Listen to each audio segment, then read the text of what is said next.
Assalamualaikum warahmatullahi wabarakatuh. Terima kasih Bapak Ibu telah meluangkan waktu untuk saya akan menjelaskan kuliah kerja nyata yang dibimbing oleh Ibu Dr. Efdiani Semasuti MP. Di sini nama saya Muhammad Rizky Maulana Ridwan dengan NPM 2364638. Saya akan menjelaskan kuliah kerja nyata dalam bidang lingkungan yang berjudulkan penerapan 3R, reduce, reuse, dan recycle.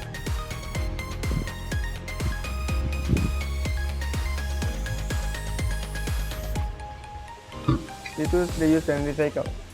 Mengelola sampah dengan benar adalah salah satu cara penting untuk menjaga lingkungan kita tetap bersih dan sehat. Prinsip 3R, reduce, reuse, recycle, merupakan salah satu cara efektif untuk mengelola sampah. Prinsip ini bertujuan untuk mengurangi jumlah sampah yang dihasilkan dan memanfaatkan kembali sampah yang dapat didaur ulang.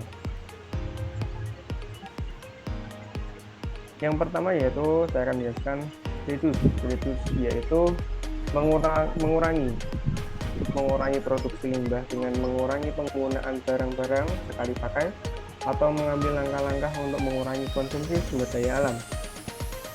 Hal ini bisa mencakup praktik seperti membeli produk dengan kemasan minimal, menggunakan energi lebih efisien, atau menghindari pemborosan sumber daya.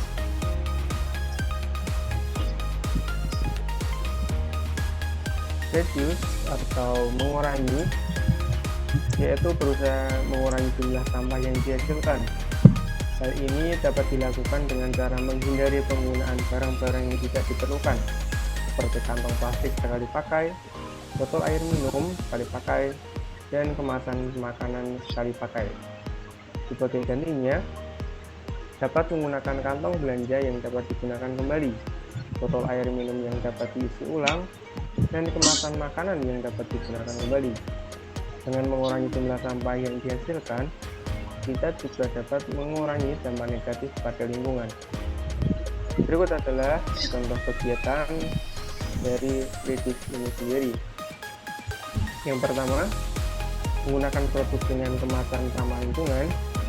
Yang kedua, menggunakan barang-barang tahan lama. Yang ketiga, menggunakan lampu hemat energi. Yang keempat, mengurangi konsumsi air. Yang kelima, membawa tas belanja sendiri. Dan yang keenam yaitu mengurangi konsumsi kertas. Selanjutnya yaitu ada reuse atau menggunakan kembali. Menggunakan kembali barang-barang atau bahan-bahan yang masih dapat digunakan setelah pemakaian awalnya. Contohnya termasuk mengisi ulang botol air minum, mendaur ulang kemasan, atau mendonasikan barang-barang bekas yang masih berfungsi daripada membeli yang baru. Reuse atau gunakan kembali ini berarti pemanfaatan kembali barang-barang yang masih dapat digunakan, misalnya botol kaca atau botol plastik bekas dapat digunakan kembali untuk menyimpan minuman ataupun makanan. Kita juga dapat memanfaatkan kembali kertas bekas untuk membuat catatan atau memo. Dengan memanfaatkan kembali barang-barang tersebut, kita dapat mengurangi jumlah sampah yang digunakan dan juga menghemat uang. Berikut adalah contoh kegiatan reuse. Yang pertama, menggunakan kembali kantong belanja. Yang kedua, menggunakan kembali botol plastik bekas. Yang ketiga, menggunakan kembali kertas bekas. Yang keempat, menggunakan kembali baju yang sudah tidak terpakai. Yang kelima, memanfaatkan kembali kardus bekas. Seperti pada gambar di samping, yaitu kita menggunakan kembali barang-barang bekas seperti ban mobil bekas ini dijadikan pot. Dan gambar yang di bawahnya yaitu kita bisa menggunakan kembali barang-barang bekas seperti kemasan-kemasan plastik jadi tas dan anyaman-anyaman lainnya. Selanjutnya yaitu recycle atau mendaur ulang. Proses mengubah bahan-bahan bekas menjadi bahan-bahan baru yang dapat digunakan kembali. Hal ini melibatkan pengumpulan, pemrosesan, dan pemurnian limbah untuk menghasilkan produk baru. Mendaur ulang membantu mengurangi penggunaan sumber daya alam yang langka dan mengurangi dampak negatif pada lingkungan. Prinsip recycle atau daur ulang ini berarti kita harus memanfaatkan kembali sampah yang dapat didaur ulang. Sampah yang dapat didaur ulang meliputi kertas, plastik, logam, dan kaca. Daur ulang adalah proses pengolahan kembali sampah menjadi bahan baku baru yang dapat digunakan untuk membuat produk baru. Dengan mendaur ulang sampah, kita dapat mengurangi jumlah sampah yang dibuang ke tempat pembuangan sampah dan juga menghemat sumber daya alam yang terbatas. Berikut ini adalah contoh dari kegiatan recycle. Yang pertama yaitu memilah sampah, yang kedua mendaur ulang sampah menjadi bahan-bahan yang lebih bermanfaat, yang ketiga mengolah ulang plastik, yang keempat menyulap logam menjadi produk baru, yang kelima yaitu mendaur ulang kaca bekas. Berikut ini adalah salah satu program recycle, yaitu memanfaatkan atau mendaur ulang botol-botol bekas menjadi tempat sampah dan menjadi pot bunga.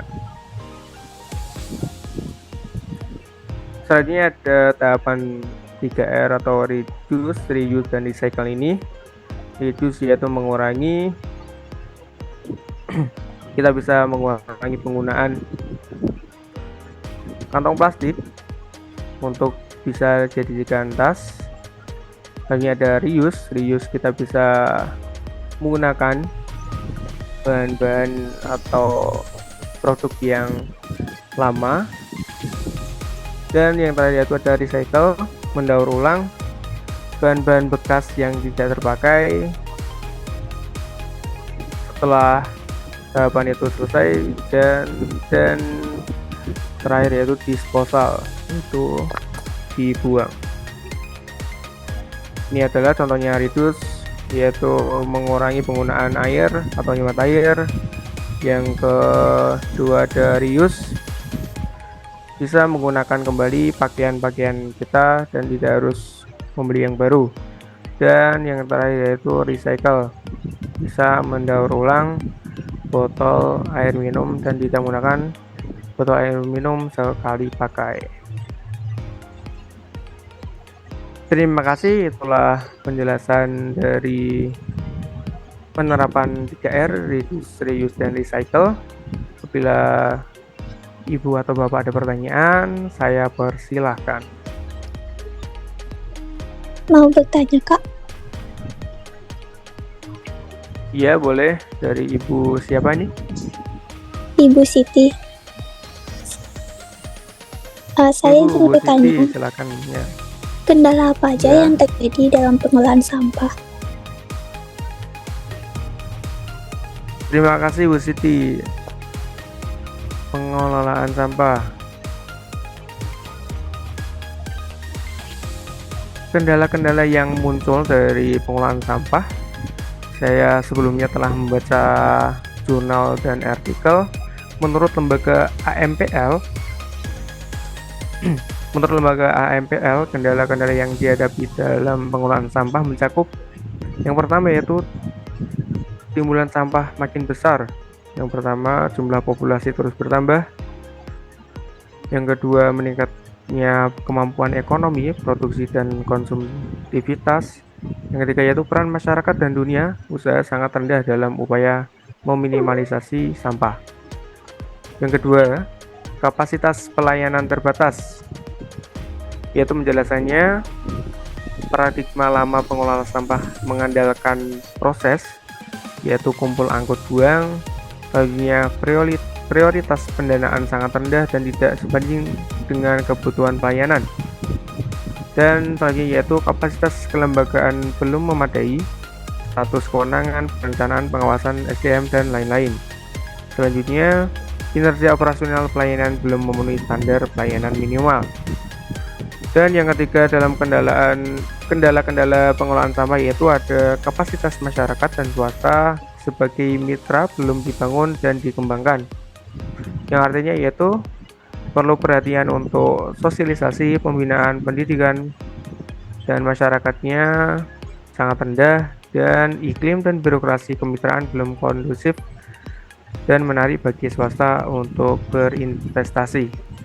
Itulah beberapa kendala-kendala yang terjadi dalam pengelolaan sampah ini. Seperti itu, Bu Siti. Apakah sudah jelas? Cukup jelas Kak, terima kasih informasinya. Sama-sama. Untuk itu saya cukupkan saja penjelasan saya mengenai penerapan 3R Reduce, Reuse, dan Recycle ini. Kurang lebihnya mohon dimaafkan. Wassalamualaikum warahmatullahi wabarakatuh.